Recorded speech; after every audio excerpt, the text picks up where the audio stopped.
Welcome to our tutorial on how to create a community group in WhatsApp. With the latest updates, this process has become even easier, allowing you to connect with larger groups of people who share common interests. Let's dive right in and walk you through the steps. First, open your WhatsApp app on your smartphone. You'll notice a new Communities tab at the bottom of the screen, right next to your chats and calls. This is where all the magic happens. Once you're in the Communities section, look for the New Community option at the top.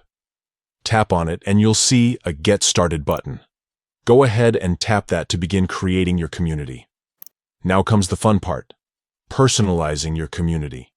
You'll be prompted to enter a name for your community. Choose something catchy and relevant that reflects the purpose of your group. Maybe it's Neighborhood Watch or Book Lovers Unite, whatever fits your community's theme. Next, you have the option to add a description. This is your chance to tell potential members what your community is all about. Be clear and concise, but don't be afraid to let your community's personality shine through. To make your community stand out, you can upload a profile picture. This could be a logo, an image that represents your group's purpose, or anything that catches the eye.